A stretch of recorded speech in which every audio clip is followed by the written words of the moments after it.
Bonjour à toutes, bonjour à tous. Vous allez écouter dans un instant le romancier, journaliste Timothée de Maillet, spécialiste de l'Europe de l'Est et des Balkans et auteur d'un premier roman en 2014 intitulé Prague, Faubourg Est, une fiction désenchantée sur la transition démocratique à l'Est.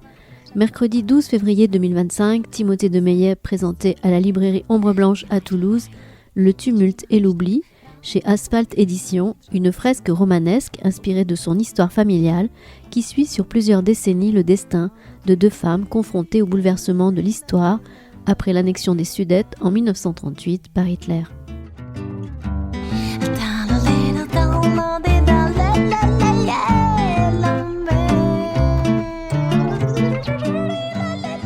Bonsoir.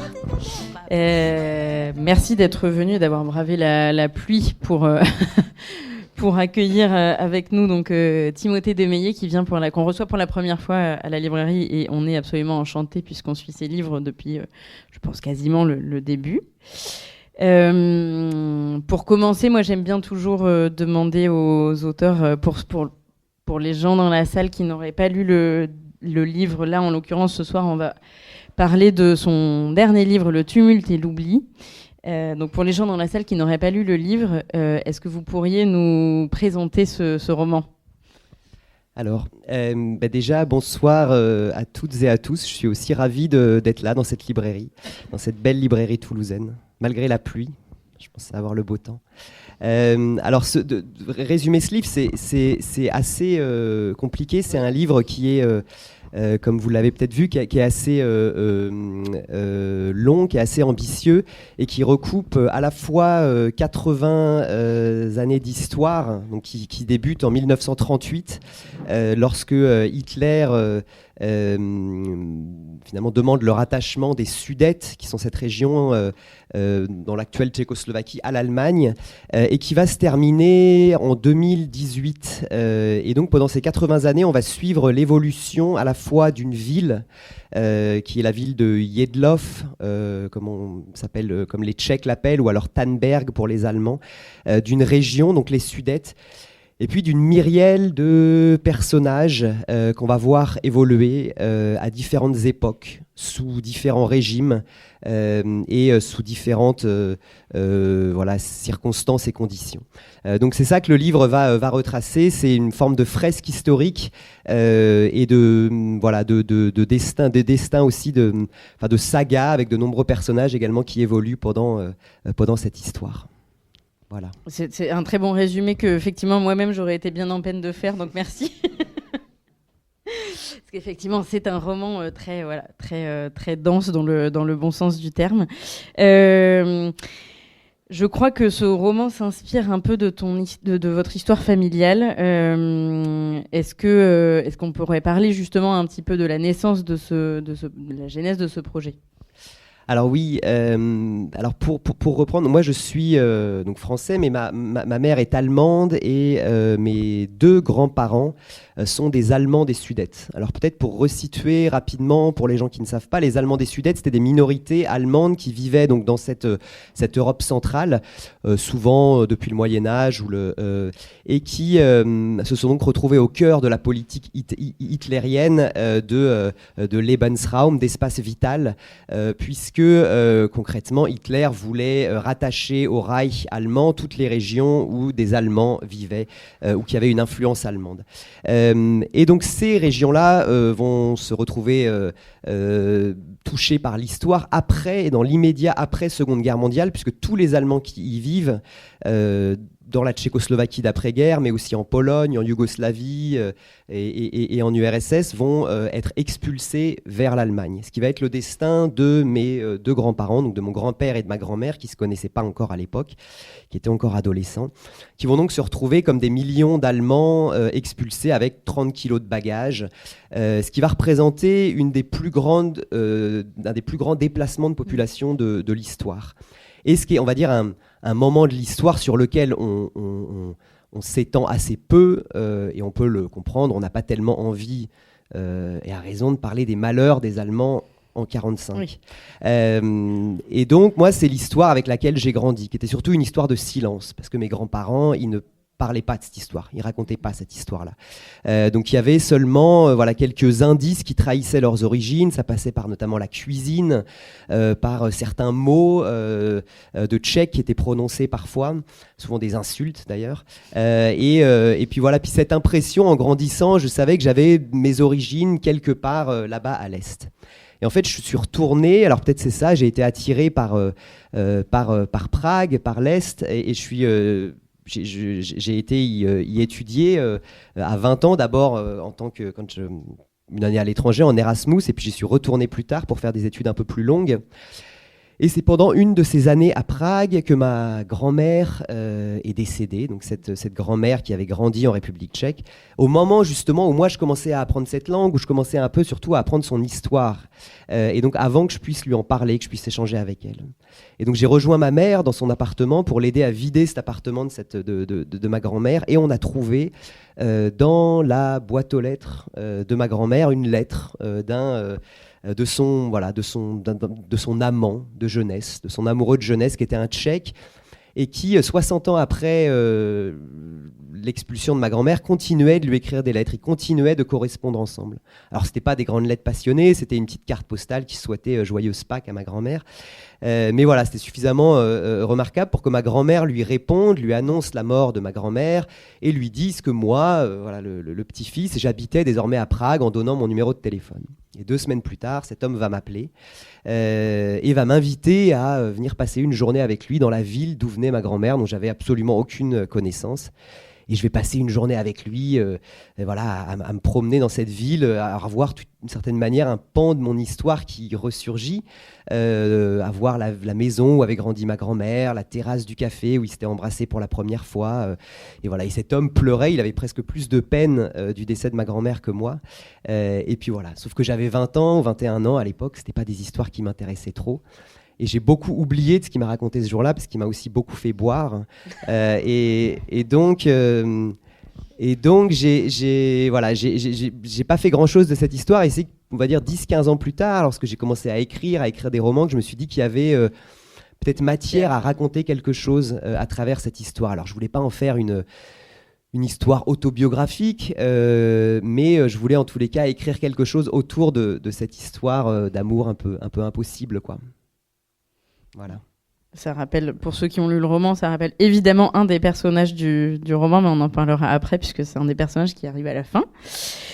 C'est un projet romanesque qui est quand même ambitieux et impressionnant et qui se déroule sur 70 ans, avec justement qui fourmille de beaucoup de personnages, etc. Combien de temps est-ce que vous avez mis pour l'écrire ? Alors c'est toujours compliqué à évaluer parce qu'entre les premières velléités d'écriture, les premiers textes qu'on écrit, j'avais eu pendant un moment aussi, j'étais intéressé de faire un film documentaire, j'avais voulu aussi écrire quelques reportages sur cette question-là, notamment j'avais suivi des groupes d'Allemands qui retournaient dans ces Sudètes où ils venaient un peu réclamer leur maison où ils avaient grandi, essayer de militer un peu pour leur retour sur place. Donc ça, j'ai dû commencer autour de 2015 et j'ai vraiment commencé à écrire le roman, on va dire autour de 2020, 2021, peut-être pendant le Covid, en passant aussi pas mal de temps à faire de la recherche. C'est un livre qui m'a demandé beaucoup de temps, beaucoup de travail, de recherche, donc dans les archives diverses, beaucoup de travail d'entretien, d'enquête auprès d'anciens Allemands des Sudètes ou alors de Rome, parce que le livre traite aussi beaucoup de la question Rome. Donc c'est un livre qui m'a demandé pas mal de temps, mais je dirais 3-4 ans à peu près de travail autour de ce livre. Ouais. Et sur les personnages, parce que donc effectivement il y a quelques personnages, j'imagine, qui sont inspirés de votre héritage familial, mais j'imagine bien qu'il y a aussi la plupart des personnages sont des personnages de fiction. Comment est-ce qu'ils sont nés dans votre esprit, ces personnages-là ?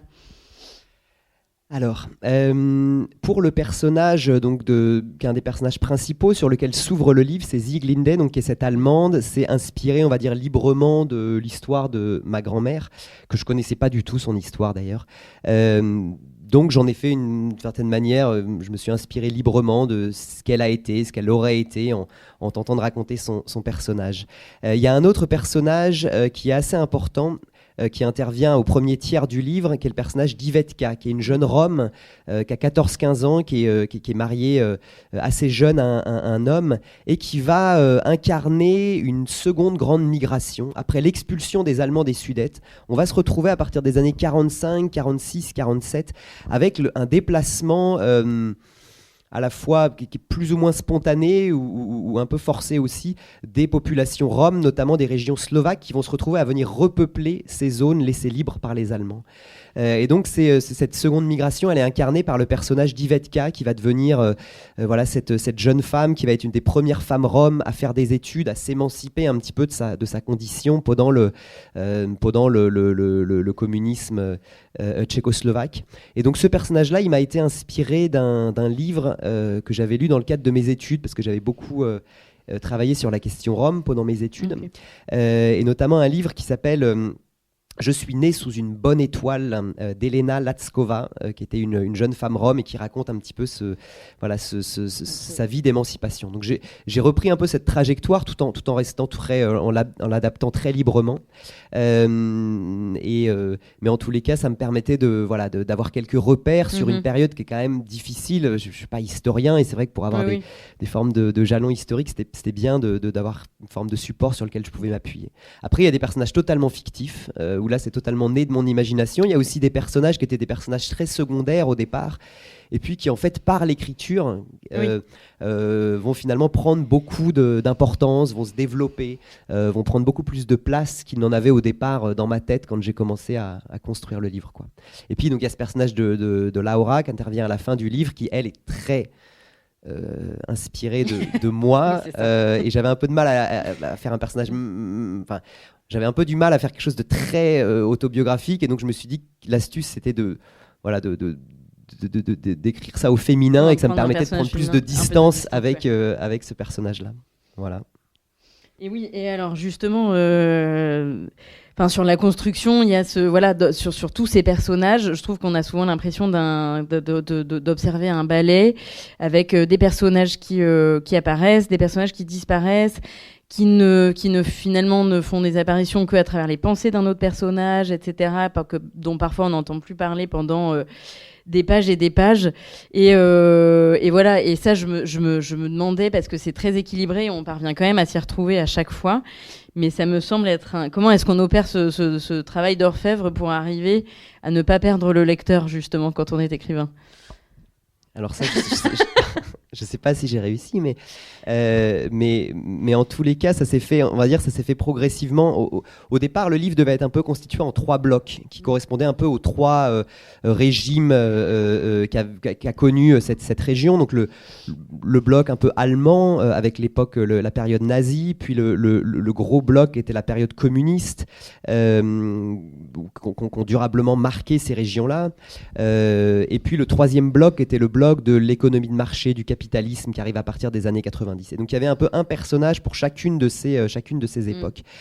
Sauf que ça faisait presque comme 3 nouvelles qui étaient distinctes les unes des autres. Et ce qui s'est produit, c'est que tous ces personnages secondaires qui sont arrivés petit à petit, ils ont commencé à tisser des liens entre les époques. Et comme je disais, ils ont pris de l'ampleur, ils ont pris un peu une autre dimension, avec certains personnages secondaires au départ qui ont finalement sont devenus plus importants que les 3 personnages principaux du départ. Donc voilà, et puis c'était ces personnages qui permettaient aussi de revenir à différents moments, de marquer aussi certains moments historiques. On peut penser à 68, au printemps de Prague par exemple, quand les chars de Moscou viennent écraser le printemps de Prague. On peut penser à ces différents moments comme ça où les personnages peuvent ressurgir à un moment pour raconter un épisode historique. Oui, et puis ils ont tous un destin très différent, et ils représentent tous une image de alors maintenant on dit République tchèque, mais Tchécoslovaquie différente. Donc effectivement, c'est comment dire, un artifice utile aussi à la narration. Oui. Et puis c'était aussi cette idée de parler des... Je pense qu'une des motivations premières à écrire ce roman, ou en tous les cas de ces individus, de de ces comment dire de ces petits hommes et femmes, c'était de montrer à quel point leur destin, ou en tous les cas à quel point l'histoire balayait leur destin, à quel point ils se retrouvaient souvent les sujets de l'histoire et les victimes aussi des soubresauts de l'histoire. Donc c'était ça aussi qui permettait le temps long, et puis comme ça de les faire revenir à différentes époques aussi. Oui. Et oui, justement sur les questions de temporalité, c'est une autre chose que je trouve assez marquante dans le roman, c'est la façon dont elles sont agencées, puisque donc c'est une fresque qui se passe sur 70 ans et qui aurait presque pu faire l'objet, si ça avait été encore plus développé, d'une trilogie ou quelque chose comme ça. Mais là, c'est un seul roman. Et donc, forcément, vous avez été conduit à faire des ellipses. Et comment est-ce qu'on les choisit, ces ellipses temporelles qui sont, je trouve, très bien fondues dans le roman. Mais voilà, c'est vrai que parfois, on se dit, ah oui, mais là, il s'est passé quelques années, en fait. Voilà. Et je trouve que ça peut... C'est un procédé qui pourrait générer une frustration pour le lecteur. Et là, je trouve que c'est pas le cas. Mais voilà. Mais je me suis demandé comment est-ce que vous avez choisi les époques précises, les années précises dont vous parlez, et celles justement qui sont un peu plus éludées. Alors, je pense qu'il y a eu donc c'est peut-être c'était en tous les cas une des difficultés du roman, puisque le premier passage va se dérouler sur quelques années seulement. Ça va être vraiment l'immédiat après-guerre. C'est-à-dire qu'on a un petit peu cette impression, quand on lit un livre d'histoire, que le 8 mai ou le 9 mai 45, la guerre s'arrête et que tout à coup la paix survient dans toute l'Europe. Alors qu'en réalité, c'était beaucoup plus confus que ça. Il y a toute une période, des semaines, des mois de confusion assez forte, surtout en Europe centrale, où les populations étaient si mélangées, où il a fallu, et beaucoup de régimes voulaient justement régler définitivement le problème allemand, c'est-à-dire se détacher définitivement de cette minorité avec laquelle ils n'arrivaient pas à cohabiter depuis des décennies ou des siècles. Et donc ça va être enfin d'étudier ces évolutions qui vont être parfois des évolutions quotidiennes, des changements qui vont avoir lieu sur un temps très court. Et puis après, on va se retrouver avec une période communiste qui dure de 48 en gros à 90, quoi. Donc c'est un gros bloc et on peut pas avoir la même minutie ou le même détail. Donc il va falloir faire des coupes. Donc je pense qu'il y a eu une volonté de montrer ce désenchantement, c'est-à-dire que le passage d'une forme d'euphorie des communistes libérateurs, et puis à cette espèce de chape de plomb qui est tombée sur les sociétés avec la dictature qui s'est abattue. Et un peu la même chose dans les années 90, où on alterne. L'idée, c'était aussi de montrer la douche froide assez brutale qui est entre l'effusion de joie qui a amené la chute du communisme, l'arrivée de la société de marché, du capitalisme, et puis rapidement, notamment pour le choix que j'ai fait, qui était de traiter celui des questions des populations roms qui ont été très touchées par ça, de montrer le désenchantement qui a suivi, quoi, notamment dans ces Sudètes, dans ces régions-là particulièrement. Donc voilà, donc c'est pour ça qu'il y a eu besoin de faire des ellipses. Je ne pouvais pas traiter avec autant de détails 80 ans d'histoire, sinon oui, c'est ça. Mais en tout cas, vous en auriez eu pour 8000 pages de livres, ce qui n'était pas souhaitable. C'était pas un roman qui faisait 1500 pages à la base et qui a été donc réduit par l'éditrice présente dans la salle. Il a été un peu réduit quand même, parce que j'ai toujours tendance à un peu trop écrire, mais ouais. Bah là, en tout cas, moi, je me suis imaginé que c'était tentant, effectivement, de faire un roman fleuve vraiment très long. Donc, ok. Je me suis demandé s'il y avait pu y avoir une version qui avait été justement vraiment beaucoup plus longue que ça et qu'il y avait eu des coupes. Voilà, mais non. Ok. Et alors, toujours sur la temporalité, pourquoi avoir fait le choix d'arrêter le roman en 2008, je crois? C'est le dernier. C'est 2018. Ah oui, pour moi c'était 2008. 2017, peut-être, je sais. D'accord, ok. Il y a vraiment, ça a été totalement arbitraire. Il y avait vraiment pas il y a pas une date symbolique, où il y a pas voilà, ça s'est un petit peu décidé de manière assez arbitraire. C'est aussi en lien peut-être, alors c'est cette dernière partie qui est assez sombre, qui est assez crépusculaire, qui va raconter en fait quelque chose qui moi m'avait un peu fasciné et qui était aussi au départ, je voulais travailler sur cette question-là en termes journalistiques, c'était cette idée de ces Sudètes dont on avait voulu régler le problème allemand. Qu'est-ce que ça voulait dire? Ça voulait dire vider ces régions qui étaient à 80-90% allemandes de tous leurs Allemands, et qui vont finalement se retrouver on va pas dire submergés, mais en tous les cas avec de nombreux Allemands qui revenaient à partir des années 2000 pour venir consommer dans ces régions-là. C'est-à-dire que ces régions qu'on avait voulu vider des Allemands, eh ben, les Allemands allaient revenir en masse pour investir dans l'immobilier, dans les différentes industries, pour aussi, parce que c'était les lieux où on avait des supermarchés qui étaient dédiés uniquement aux Allemands, parce que les prix étaient moins chers, ce différentiel de tout simplement de pouvoir d'achat, et avec aussi énormément, dans le moindre de ces villages frontaliers, de bordels, de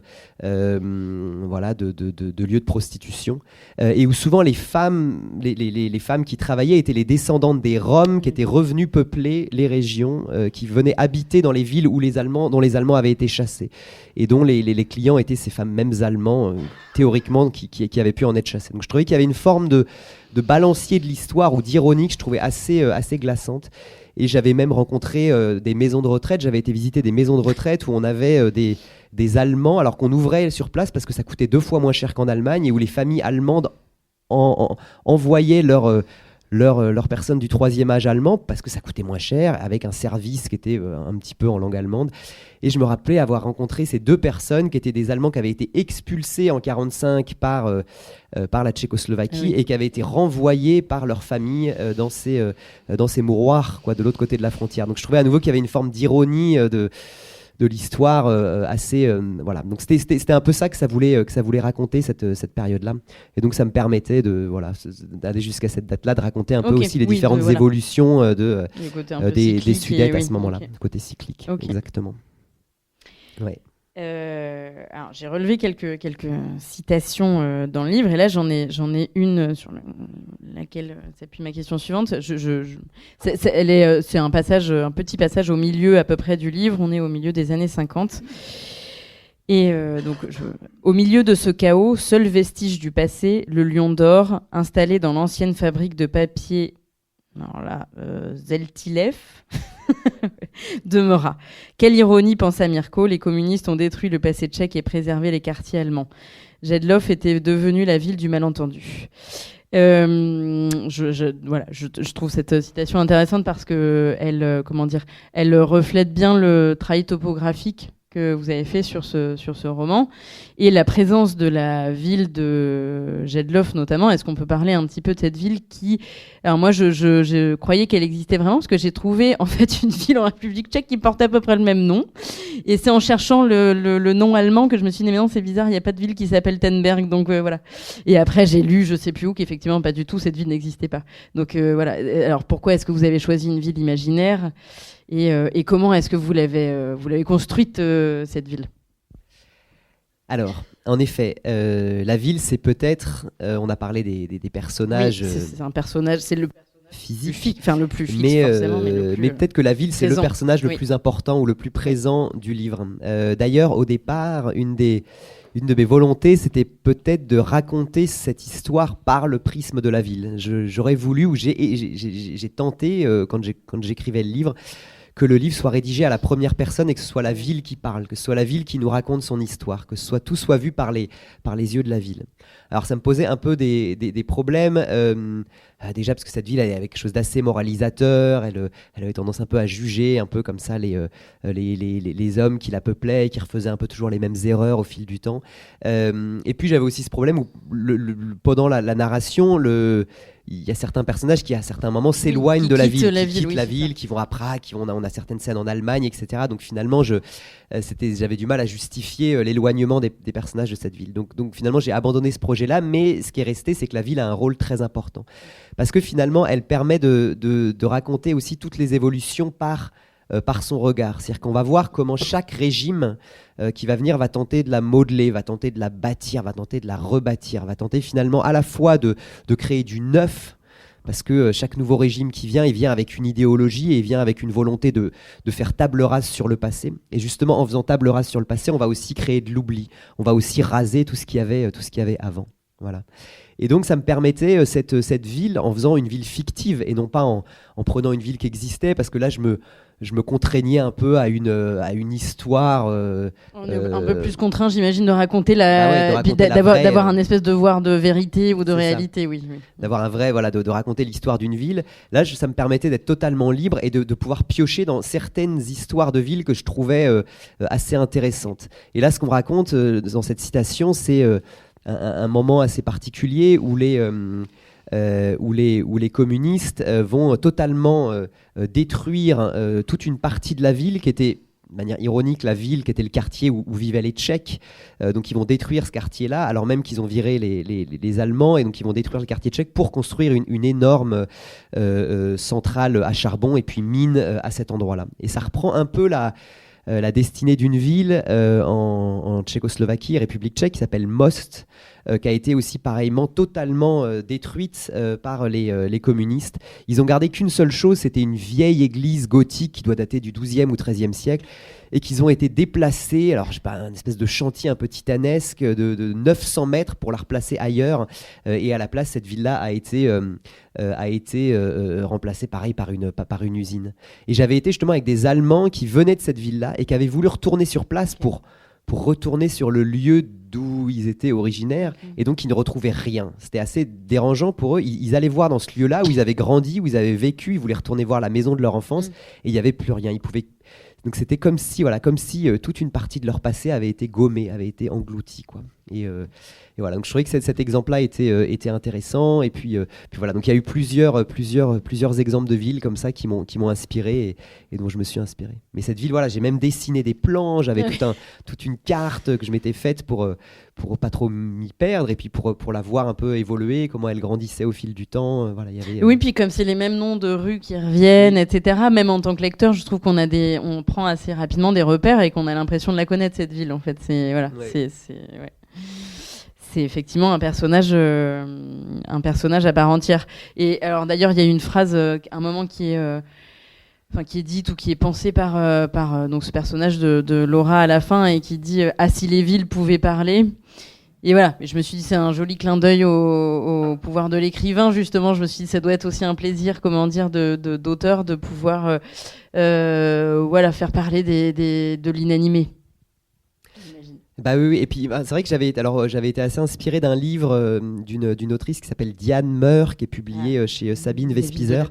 Et voilà, alors c'était pas les villes de la plaine, c'était des vivants et des ombres, il me semble, qui se passe dans une maison en Galicie, qui apparaît un territoire entre Pologne, Ukraine, Roumanie, et où tout est raconté par le prisme d'une maison qui raconte un peu l'histoire de ses habitants. Et j'avais trouvé ça assez réussi et ça m'avait pas mal inspiré. Ouais.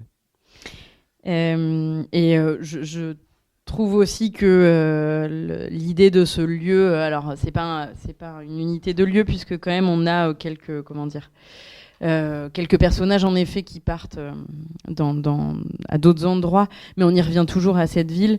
Et alors d'une part, je trouve qu'elle permet en tout cas d'observer d'autant mieux les mouvements de population. Le fait d'avoir un lieu fixe finalement permet de le voir distinctement. Et pour moi, elle permettait aussi dans ce roman de questionner la notion de chez soi. Qu'est-ce que c'est chez soi ? Bah, bien sûr, puisque c'est une des questions principales du livre, quoi. C'est cette question, je pense, qui traverse le livre, c'est la question de l'appartenance de la terre. Est-ce que la terre appartient à quelqu'un ? Est-ce que la terre appartient à un peuple plus qu'à un autre ? Et comment peut-on juger que la terre appartient plus à un peuple qu'à un autre, particulièrement dans des régions où les populations ont historiquement été entremêlées, été mélangées les unes avec les autres. Donc comment, qui détient le pouvoir sur un endroit, qui détient le pouvoir sur les autres communautés qui vivent dans cet endroit. Est-ce que c'est celui qui tient les fusils ? Est-ce que c'est celui qui tient le gouvernement ? Est-ce que c'est celui qui a les armes, qui est le plus puissant, qui est le plus soutenu ? Enfin voilà, donc c'est un peu toutes ces questions-là. Et on voit bien d'ailleurs cette ville qui est basculée comme ça d'une région à l'autre, que chaque régime qui arrive au pouvoir va tenter méticuleusement de gommer tout ce qu'avait trait avant, de déplacer soit les populations, de vouloir gommer la langue, et c'est des procédés qu'on voit de toute façon dans toutes les guerres. Moi j'ai beaucoup travaillé sur les guerres des Balkans, qui était le thème de mon précédent livre, mais voilà, c'est ce qu'on va voir même ici aussi. À partir du moment où les Allemands sont expulsés, on va pas que expulser les Allemands, on va aussi tenter méticuleusement de gommer tout ce qui a trait à l'Allemagne, c'est-à-dire que les moindres enseignes de magasins ou de noms de magasins qui étaient peints de noms allemands, par exemple, vont être effacés pour véritablement que tout ce qui, qu'on gomme tout le passé qui pouvait rattacher cette région-là à un moment donné à l'Allemagne. Et c'est pas que dans un sens, d'ailleurs c'était exactement la même chose dans l'autre sens, ça va dans un sens comme dans l'autre, mais voilà, il y a une volonté d'imposer l'oubli quoi, dans l'histoire. Et d'ailleurs c'est ça l'histoire, même quand on raconte l'histoire, c'est en fait qu'est-ce qu'on fait le choix de raconter et qu'est-ce qu'on fait le choix surtout de ne pas raconter, d'oublier et raconter l'histoire, c'est aussi ce qui est intéressant dans le récit historique, c'est aussi beaucoup tous les silences de ce récit historique, c'est-à-dire tout ce qu'on ne raconte pas, tout ce qu'on ne dit pas, et ça dit beaucoup aussi, parce que l'histoire est fondamentalement idéologique aussi, quoi. Donc voilà, donc je trouvais ça assez... ça permettait de raconter tout ça, c'est sûr. Et alors c'est vrai que dans la ville, on va beaucoup voir les noms de rues qui vont changer. Oui. Voilà, chaque régime. Alors quand les Allemands arrivent, on va se retrouver avec des Adolf Hitler Platz un peu partout, des Joseph Goebbels Allee, enfin tous ces noms qui vont apparaître partout, avec cette volonté à la fois d'imposer une identité allemande, mais en plus de ça, une identité idéologique nazie. On va voir la même chose après avec les communistes. Et puis là, ce qui est intéressant avec les communistes, c'est qu'il y a aussi différentes phases, quoi. On va avoir une phase d'abord de stalinisme, puis on va dénoncer les crimes de Staline, on va vouloir aussi gommer Staline parce qu'il n'est plus en odeur de sainteté. Donc on va avoir vraiment ces différentes phases, ces différentes époques. On va déboulonner toutes les statues de Staline, les noms de Staline. Donc voilà. Et ça, Kundera, par exemple, le raconte très bien dans le livre du rire et de l'oubli aussi, où il parle beaucoup de ces scènes-là, où même les communistes, qui étaient très forts à ça, vont tenter sur certaines photos de gommer totalement même certains personnages qui avaient joué un rôle et qui ont été condamnés. Et pour ne plus qu'ils existent même dans les mémoires, et ben on va les gommer toutes les photos officielles du parti. Donc c'est c'est un peu que ça raconte, quoi. C'est sûr. Et alors oui, il y a le fait de gommer, mais il y a aussi il y a aussi le fait de parfois de sans gommer, de mettre un espèce de vernis qui rend le passé un petit peu parfois un peu plus joli que ce qu'il était. Il y a une scène dans dans un camp de travail de femmes allemandes où elles se chamaillent entre guillemets justement sur des positions idéologiques sur le Reich. Et il y en a une qui fait toute une tirade sur elle est hyper nostalgique de l'Empire austro-hongrois. Et voilà, et je me suis dit, mais est-ce que le but de ce roman, justement, c'était aussi un peu de gratter ce vernis, c'est pas forcément, pour le plaisir juste de l'écailler, mais voilà, de dire qu'est-ce qu'il y a en dessous de cette nostalgie j'ai l'impression qu'on est que l'espèce humaine est de toute façon. Alors on a tendance à être nostalgique parfois de ce qu'on n'a pas connu, parce que c'est un peu plus facile aussi. Voilà. Pour moi, j'avais le sentiment que c'était aussi un peu le but du livre de dépoussiérer ça et de gratter ce vernis-là. Bah oui, c'est sûr. Après, je pense que dans tout nationalisme, patriotisme, chauvinisme, il y a une forme de nostalgie d'un temps aussi, d'un temps glorieux, d'un temps où tout allait bien, où tout allait mieux, et c'est toujours vers cette période-là qu'on souhaite tendre, quoi. Donc c'est forcément comme ça que ça se construit, quoi, c'est sûr. Ouais, c'est certain. Et alors, j'avais un autre petit passage que j'avais noté aussi justement sur sur la subjectivité de l'histoire. C'est au tout début du roman, il semble. La guerre faisait rage, et pourtant, dans le Reich allemand, la paix régnait. Le conflit était lointain, et ses échos radiophoniques parvenaient comme de triomphales résonances auxquelles on parvenait difficilement à croire, vu qu'ici, il ne se passait rien, ou si peu. Vu qu'ici, tout allait bien, du moins pour ceux qui n'avaient pas à s'en soucier. La guerre était le lot des adversaires du Reich, mais à l'intérieur de celui-ci, on vivait en paix. Certes, les hommes partaient de plus en plus nombreux pour le front, mais ils le faisaient avec bravoure, comme un devoir nécessaire qui n'envisageait pas la réalité du champ de bataille, convaincus de la supériorité totale de leur race et de l'impossibilité de leur défaite. Voilà, je trouve que c'était un bon exemple que selon le point de vue d'où on se situe, et je trouve que c'est très important dans le roman, justement, on ne vit évidemment pas du tout l'histoire de la même manière, quoi. Oui, c'est sûr, parce que ces régions-là, et ça c'était quelque chose qui était assez partagé par beaucoup de personnes à qui j'ai parlé, notamment d'Allemands des Sudètes. Alors ils sont assez âgés aujourd'hui, ceux qui ont connu et qui se souviennent encore de l'époque de la guerre dans les Sudètes. Mais ce qui était intéressant, et et parfois même un peu glaçant, c'était de voir que eux, la période de la guerre, alors jusqu'à peut-être 43 à peu près, ça reste une période assez pacifique, quoi. C'est une période où il se passait pas grand-chose. Alors après, il va commencer à avoir des bombardements, il va commencer à avoir des attaques, donc ils vont être... mais dans beaucoup de villes, notamment les petites villes, ont été assez peu touchées. Et ben, on va commencer vraiment à voir la guerre, on va dire à la fin 44, début 45, quand des flux de réfugiés commencent à arriver du front de l'Est, des premiers groupes d'Allemands qui fuient devant l'avancée des Soviétiques et qui commencent à prévenir ces gens-là. Je me rappelle, alors c'est une scène que j'ai retranscrite dans le livre, mais c'était cette dame qui me racontait qu'elle avait vu ces réfugiés arriver en loc, qui parlaient allemand. Elle était étonnée que des Allemands puissent être aussi, avoir l'air aussi pouilleux comme ça. Et puis qui leur disait mais fuyez tant qu'il est... tant qu'il est encore temps. Et ils les ont pris pour des fous. Et donc cette impression, voilà, qui est quand même assez paradoxale, alors que la guerre était mondiale, que la guerre était quasiment... Enfin, les fronts étaient partout dans le monde, que dans ces endroits-là, qui était pourtant l'Allemagne le pays responsable de ce conflit-là, ben, il y avait des endroits où on était relativement en paix et préservé. Donc ce qui était... voilà. Et pour beaucoup de ces gens-là, la guerre a véritablement commencé au moment de la paix. C'est-à-dire que c'est à partir de mai 45 que véritablement leur cauchemar, entre guillemets, va débuter, quoi. Donc voilà, je trouvais ça assez intéressant voilà, à nouveau ce rapport où l'histoire n'est pas toujours si noire et blanche, ou en tous les cas voilà, où tout est parfois un peu plus trouble et plus flou qu'il n'y paraît, quoi. Timothée de Meillet, lors de sa venue à la librairie Ombre Blanche mercredi 12 février 2025, à l'occasion de la parution de son roman Le tumulte et l'oubli chez Asphalt Éditions.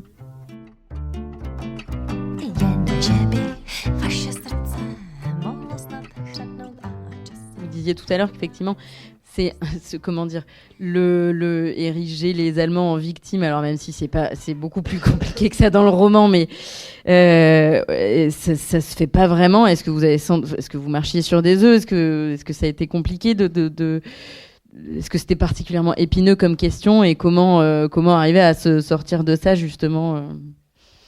Bah ouais, c'est sûr que c'est une question très très complexe et à laquelle j'ai pas forcément la réponse, parce que faire le choix de ce traitement comme je l'ai fait, faire le choix d'avoir une jeune narratrice allemande qui est pas forcément totalement sympathique, mais qui est pas non plus antipathique, oui.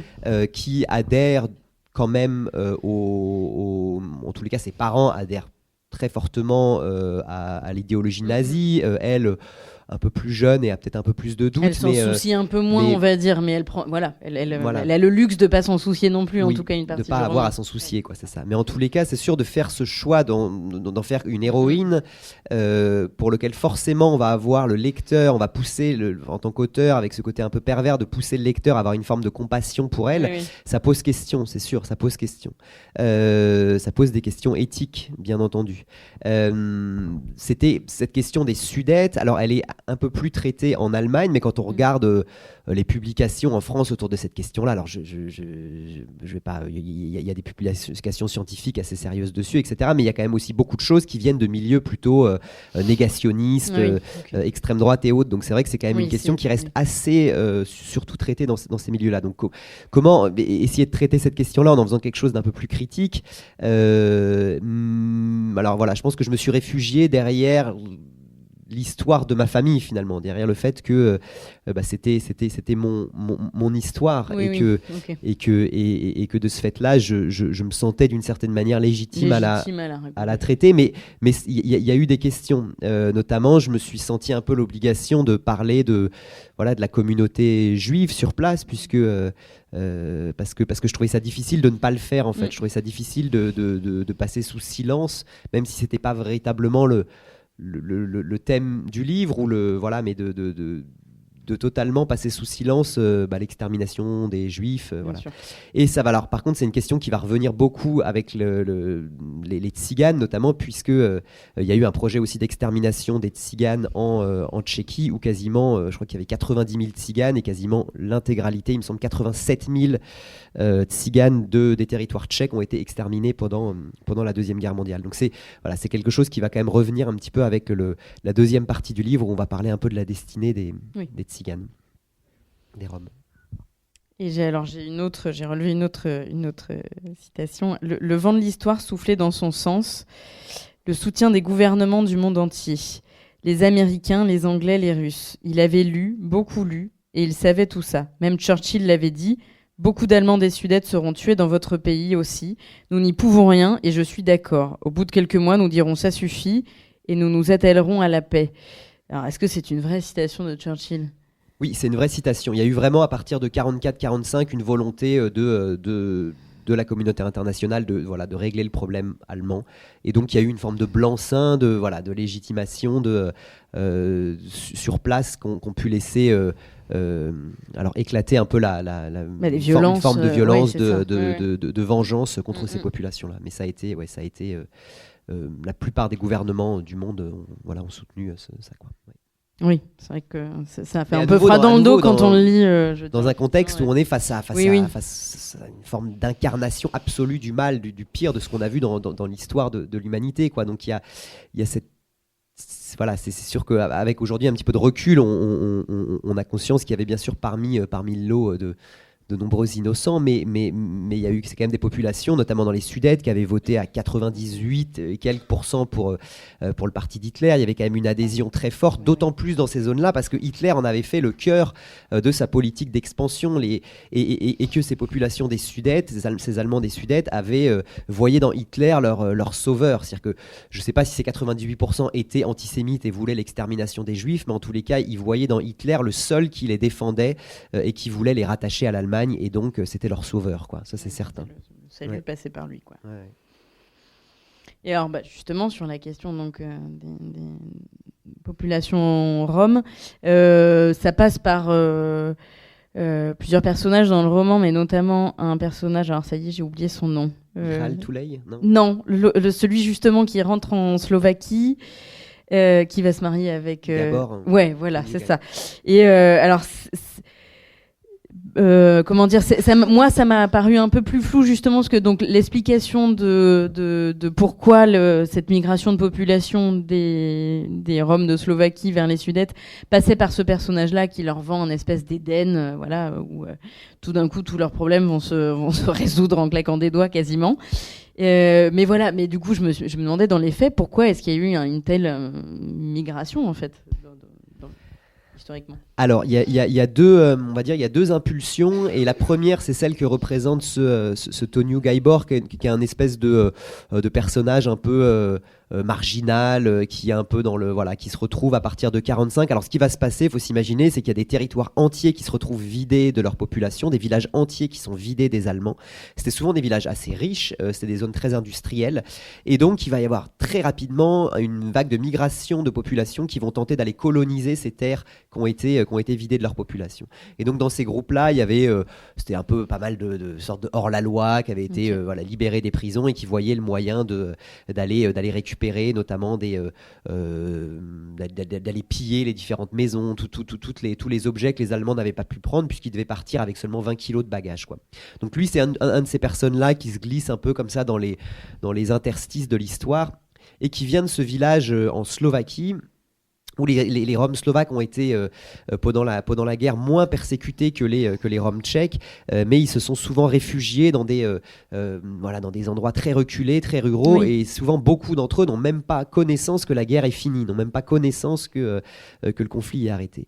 Et donc il va retourner dans ces villages-là et il va essayer de passer le message comme quoi la Bohème est le nouveau paradis, le Bohème est le nouvel Eldorado. Et ça va être une forme de rumeur qui va se répandre comme ça d'un village à l'autre chez les populations roms, qui va aboutir à un premier exode assez massif des Roms qui veulent plus vivre en Slovaquie où ils ont été persécutés et qui vont retourner repeupler ces régions de Bohême où on raconte que les gens vous appellent par votre nom de famille, que les gens vous saluent dans la rue, vous disent bonjour, voilà, ce qui est un peu une forme de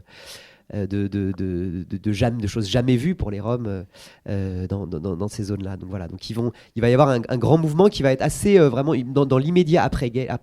Et puis ce qui va se passer ensuite, ça va être une deuxième grande migration qui va se produire avec les communistes. Parce que les communistes, ils ont besoin, à partir du moment où ils prennent le pouvoir en 1948, et puis à partir du moment où ils réindustrialisent les régions, ils vont avoir besoin de main-d'œuvre pas chère, de main-d'œuvre en tous les cas malléable dans ces régions-là. C'est des régions très industrielles, des hauts fourneaux, des aciéries, des sites de sidérurgie.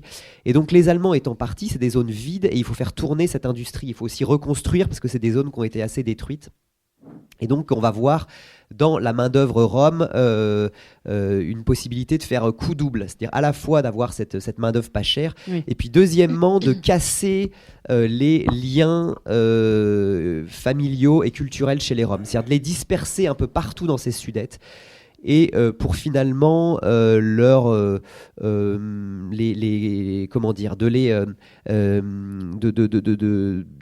de les assimiler le plus possible pour qu'ils ne parlent plus leur langue qui est considérée comme une langue arriérée, qu'ils n'aient plus leur rite et tradition qui est considérée comme arriérée, pour en faire les formes d'homo soviéticus, de citoyens soviétiques modèles, en les assimilant voilà. Donc ils devenaient, si vous voulez, des travailleurs soviétiques, à condition qu'ils laissent totalement de côté la culture qui était la leur auparavant.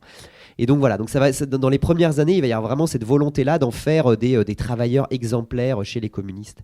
Et puis voilà, donc ça raconte un peu ces deux phases-là. Ouais. Il y en a quelques quand même, enfin en tout cas dans le roman, il y en a quelques-uns qui réussissent quand même aussi finalement en conservant leur culture, puisque du coup, donc Yvette K, elle fait quand même, comment dire, elle devient une écrivaine à succès quand même sur son histoire. Oui. Et le personnage de Michal, il devient musicien. Non, c'est lui qui devient musicien. Alors oui, il devient musicien. Ouais, après, donc il devient quand même musicien, où c'est un peu un contrôle du parti. Oui, bon, voilà, c'est toujours de toute façon des chansons avec des thématiques en lien avec le parti. Voilà, donc c'était l'idée derrière sa peau noire, il a un vrai cœur rouge qui bat, enfin, ce genre de considération un peu à l'époque, mais voilà, mais très rapidement, de toute façon, à partir des années 50, la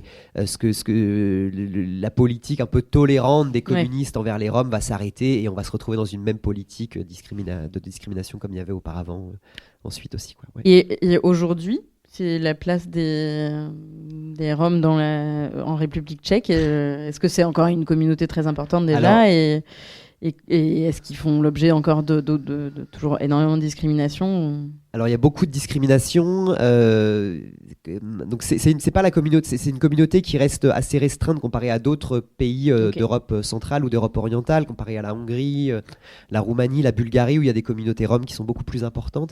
Ils sont beaucoup justement dans ces Sudètes, donc c'était aussi le choix. Moi j'ai parlé de ces régions-là où il y a beaucoup de Roms, puisque c'était ça qui sont retournés repeupler ces régions vidées par les Allemands.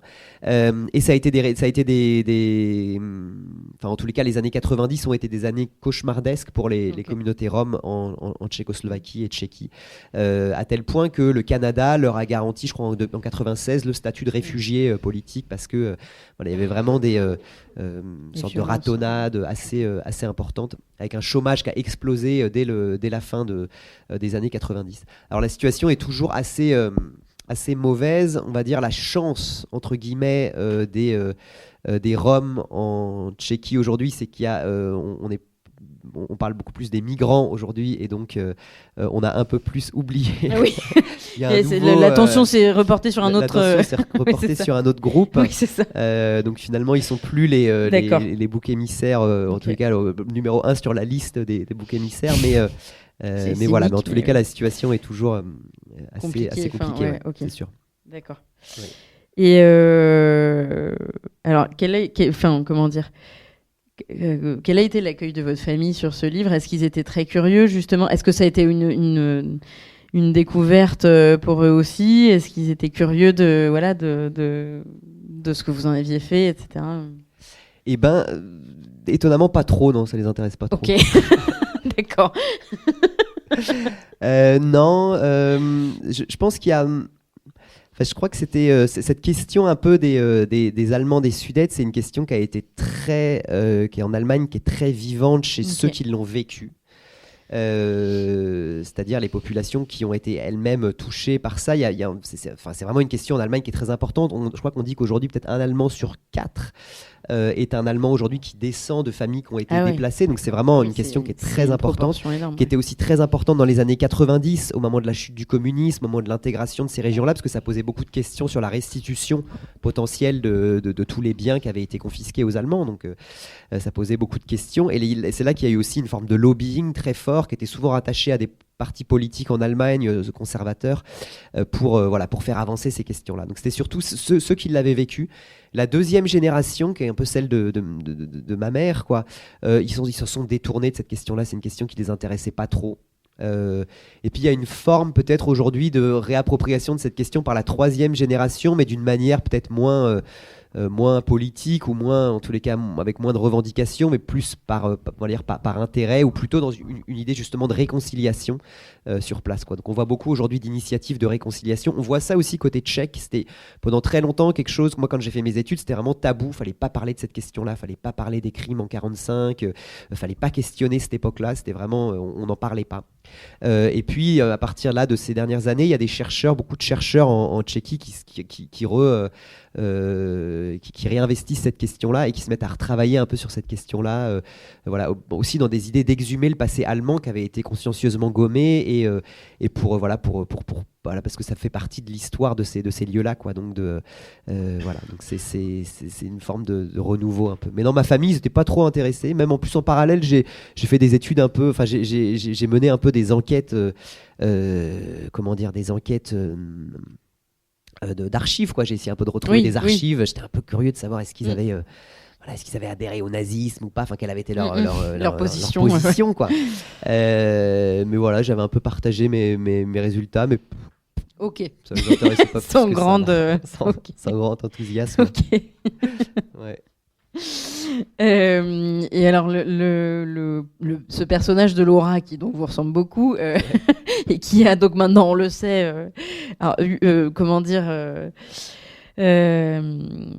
elle aussi donc est appelée donc par Mirko. Alors comment resituer pour ceux qui n'ont pas lu le livre. En plus, ça intervient à la toute fin, mais c'est pas. C'est un peu l'histoire que je vous ai racontée tout à l'heure. Voilà, c'est ça. Donc elle est appelée par Mirko, qui était à un moment l'amant de sa grand-mère. Et donc quand elle décide de faire le trajet pour aller le voir, elle dit qu'elle a l'impression d'aller rencontrer l'histoire. Est-ce que c'était votre sentiment aussi quand vous êtes allé rencontrer justement cet homme dans cette ville ? Honnêtement, je sais plus trop. Je sais plus trop ce que j'ai ressenti à l'époque. Je pense que j'y allais vraiment par curiosité. Okay. Je trouvais ça un peu drôle. Mais c'est vrai que c'était pas quelque chose qui m'intéressait outre mesure. Je trouvais ça intéressant peut-être c'est plus le fait de me confronter à quelqu'un qui avait connu ma grand-mère à l'âge de 16 ans, qui m'intéressait, qui est toujours des gens avec qui j'étais totalement étranger et qui avaient des choses à me partager sur mon histoire que moi je ne... qui vivait là, qui était là, et il était en mesure de me raconter des choses de mon histoire. Il y avait quelque chose d'un peu vertigineux, je crois, dans mon souvenir. Mais sinon, j'ai assez peu de souvenirs de ça. Et c'était justement aussi une difficulté de ce livre, c'était de me dire, mince, c'est fou, j'ai vécu quelque chose, et aujourd'hui, j'aurais aimé avoir pris des notes, j'aurais aimé avoir noté tout ce qu'il m'a raconté, parce que j'aurais pu m'en servir comme matière dans le livre. Mais finalement, c'était presque mieux de ne pas avoir noté ça, parce que ça m'a permis de laisser, au contraire, l'imagination, jouer davantage de rôle, et peut-être que c'était mieux comme ça, quoi, que d'avoir quelque chose où j'aurais été un petit peu tenu aux notes que j'avais prises à l'époque, quoi.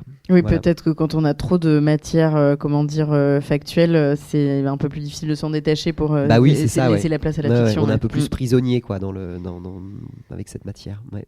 Et alors, on l'a évoqué tout à l'heure, mais donc il me semble qu'en tout cas en France, que ce soit dans les romans français ou dans les traductions qui nous parviennent, cette question des Sudètes et migration des populations roms vers cette région-là, et enfin voilà, en tout cas, en gros, l'histoire de cette partie-là de l'Europe, elle est très peu évoquée en littérature.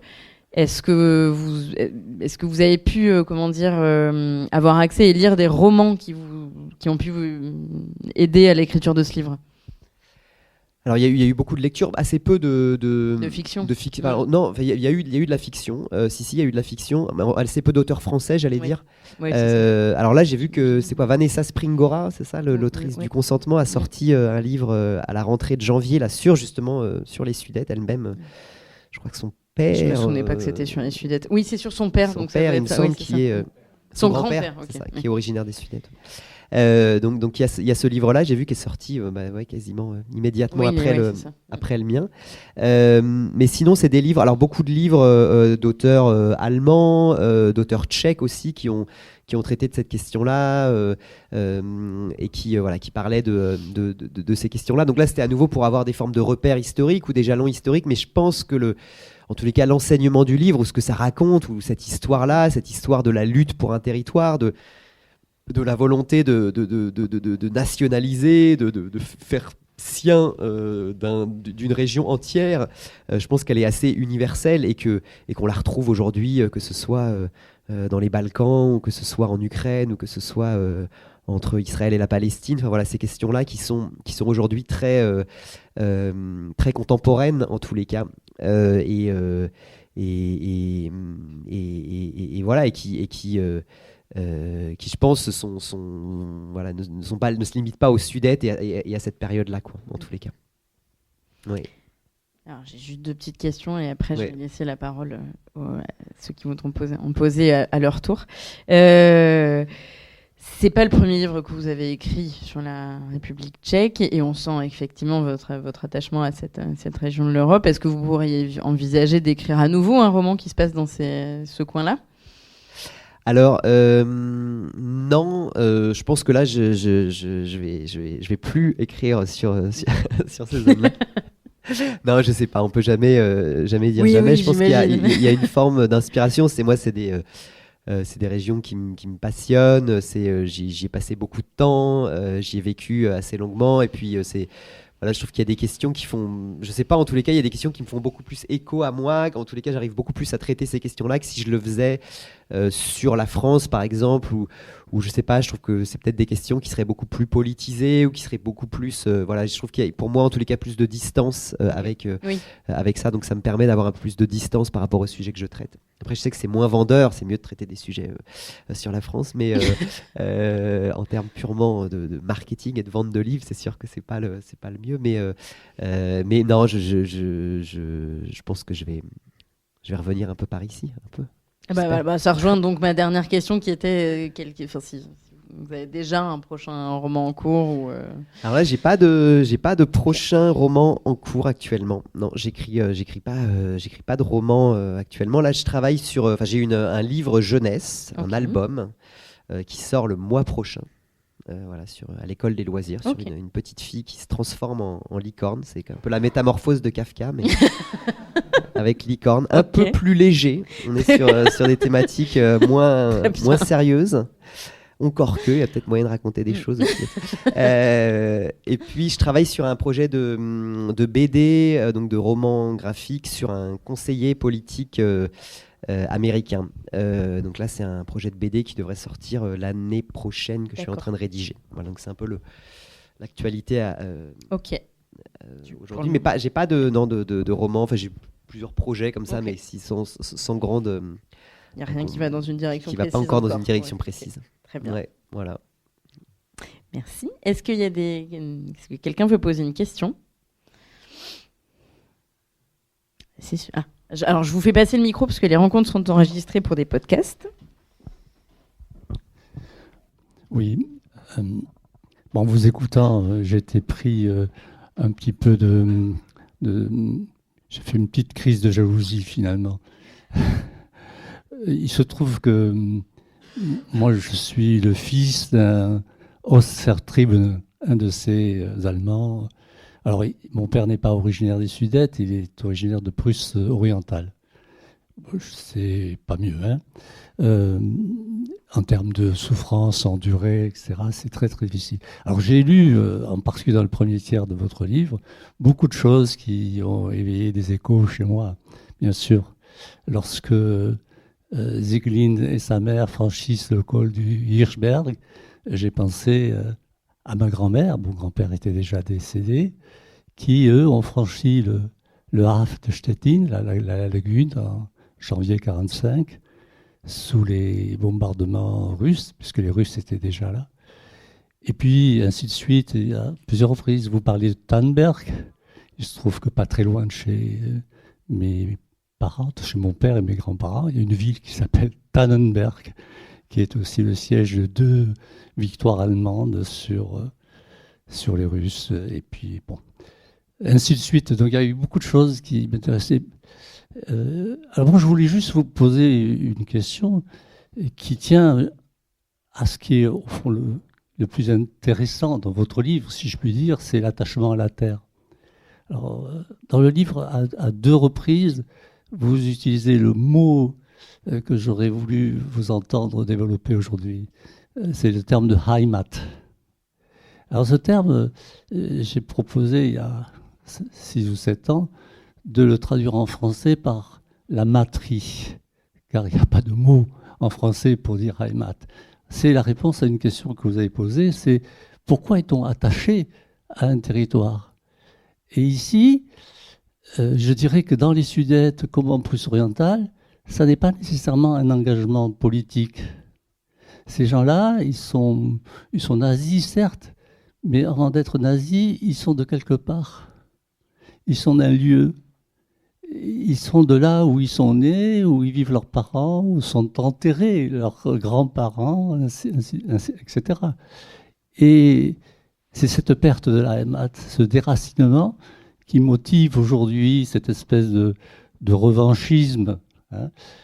Mais chaque fois que ces gens qui sont attachés à la Heimat ont l'occasion de rentrer chez eux, et mon père, malheureusement pour lui, il n'a jamais voulu le faire, je pense que ça aurait pu lui permettre aussi de passer à autre chose, il retrouve ce qu'un historien allemand appelait la kalte Heimat, la Heimat froide.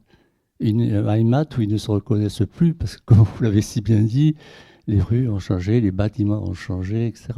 Et à Heilblag, où vivait ma famille, il n'y a plus une rue qui ressemble à une autre rue, puisque la ville a été rasée par 40 jours de bombardements successifs. Donc là, il n'y a plus rien. C'est une tabula rasa extraordinaire, quoi. Alors, je voudrais que vous reveniez peut-être sur cette notion de Heimat, parce qu'elle me semble quand même être l'outil d'une résilience de la part de ces gens-là. 12 millions d'Allemands ont été chassés, non pas de territoires où ils étaient minoritaires, mais de territoires où ils étaient majoritaires. Vous l'avez dit, dans les monts de Bohême, les villages, surtout un peu en altitude, étaient occupés à 80% par les Allemands. Donc ils parlaient l'allemand, ils allaient à l'école allemande, ils chantaient des chansons allemandes, ils mangeaient allemand, ils priaient parfois aussi allemand, hein, ils étaient souvent luthériens. Et donc il n'y avait pas du tout le sentiment d'être minoritaire. C'est tellement vrai que, alors, en ce qui concerne mon père, qui est décédé il y a peu, ils ont continué à entretenir la fiction du retour. Et cette fiction allait si loin que, dans le cas de mon père et de son village, ils avaient constitué un conseil municipal en exil. Et, je dis, faites pas. Et donc, ils avaient toujours un adjoint chargé de la propreté, un adjoint chargé du sport, un adjoint chargé de la culture, pour le cas très hypothétique, et où ils seraient amenés à revenir un jour. Voilà. Alors, je termine par où j'ai commencé. J'avais entrepris d'écrire cette histoire, mais à la différence de vous, qui êtes de la 3e génération, moi, je n'ai pas réussi à franchir le cap où encore on colle à cet affect. Et qui, voilà. Mon père, bien sûr, comme tous les Allemands de l'Est, a été fait prisonnier en 1945. Il avait 19 ans. Et il s'est retrouvé dans la Légion étrangère. Et en janvier 1946, il était en Indochine où je suis né. Donc vous voyez, l'attachement à la Prusse est très lointain. Ouais, excusez-moi, j'étais un peu long. Non, mais merci beaucoup. C'était très intéressant, très riche, votre témoignage. Ça me donne envie de réagir dans plein de directions. Je vais essayer de d'organiser autant que possible ma réponse et ce que je voulais, ce que je voulais dire. En effet, vous avez raison, ce terme de Heimat, c'est quelque chose de très proche, c'est très, très particulier à la langue allemande, et il n'y a pas de véritable traduction qui existe. Je pense que peut-être la traduction officielle serait patrie, mais c'est pas la patrie. La patrie, c'est quelque chose de beaucoup plus doux que la patrie, de beaucoup moins marqué par une forme de nationalisme. Il y a quelque chose de l'ordre de la poésie derrière aussi, de tout un ressenti d'une région à laquelle on appartient. Et voilà, matrice, ce que vous disiez, c'était assez joli comme traduction. Donc en effet. Et à ce sujet-là, ce que vous disiez sur le conseil municipal, moi, ce qui m'avait marqué en suivant et en contactant beaucoup de groupes d'anciens d'Allemands des Sudètes, c'était d'être avec eux, et puis de voir que tous quasiment avaient ce journal qui était un journal qui publiait souvent un mensuel de leur village, qui continuait à publier des décennies plus tard, où tous les mois ils sortaient un exemplaire où ils allaient raconter souvent des choses qui me semblaient totalement anecdotiques. Je sais pas quoi, ils allaient parler de la fontaine, alors quelqu'un faisait un poème autour de la fontaine du village, un tel autre parlait du petit pont en bois, un tel autre racontait un souvenir de son enfance. Et tout ça, ça participait à ce lien affectif très profond qu'ils avaient avec le lieu dont ils étaient originaires. Et cette volonté presque, alors qu'elle était peut-être un peu germanique, de consigner aussi comme s'il fallait absolument que rien de leur passé, dont ils avaient été chassés, dont la plupart n'avaient plus accès, parce que avec le rideau de fer notamment, on n'avait plus accès à ce lieu-là pendant des décennies,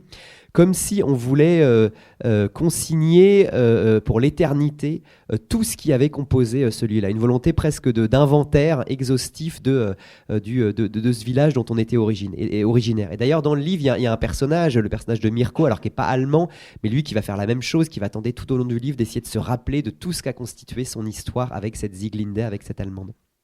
Voilà. Et puis, la dernière chose, c'est que cette question-là, moi, je me la suis posée aussi, et mon personnage de Laura dans le livre se la pose, cette question du lien affectif avec une terre. C'est-à-dire que moi, je pense que ce livre a été écrit fondamentalement contre toute forme de nationalisme, de patriotisme ou autre.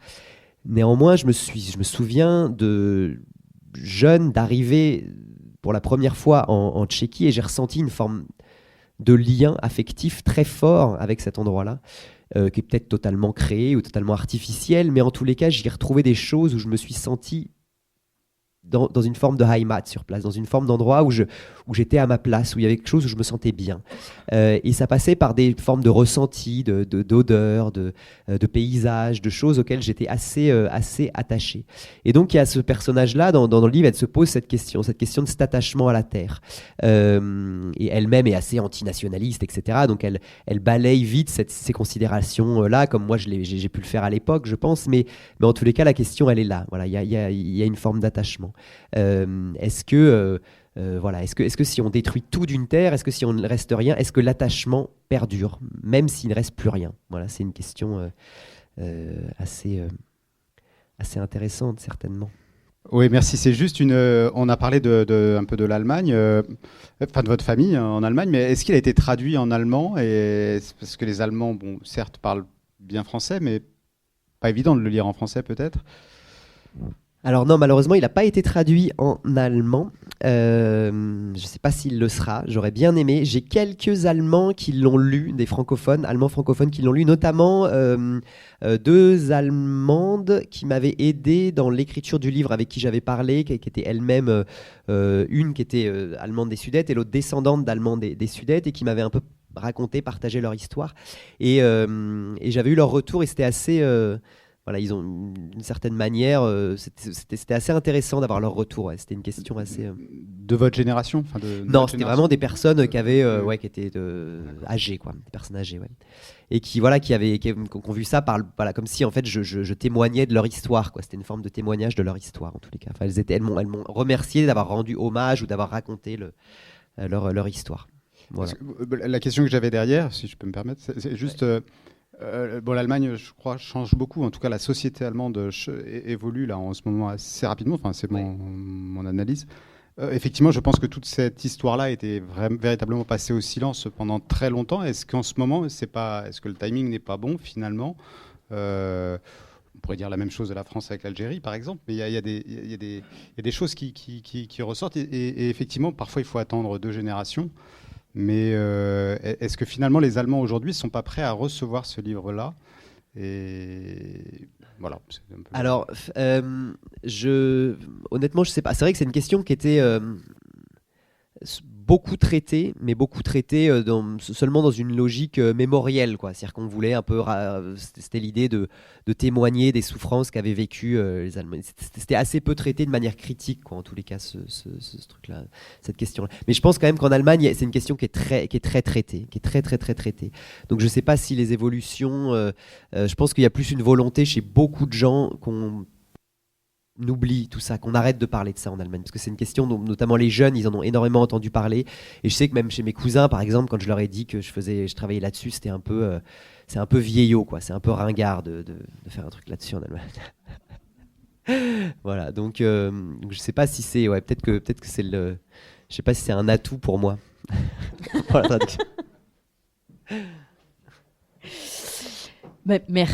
merci beaucoup.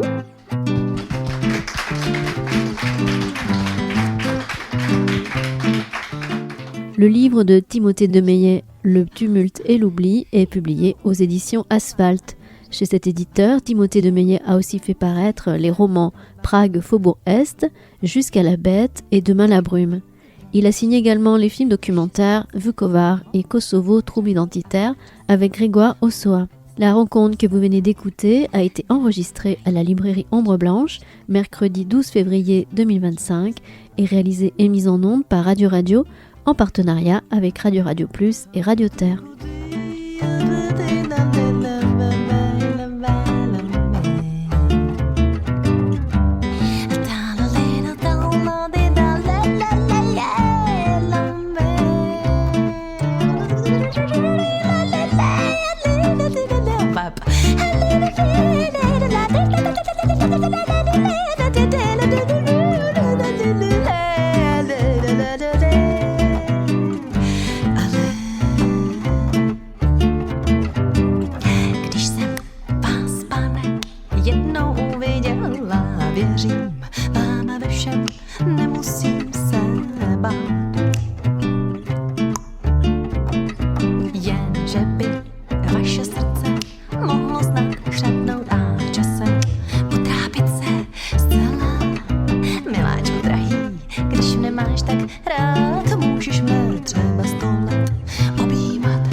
Když nemáš tak rád, můžeš mě třeba stolet.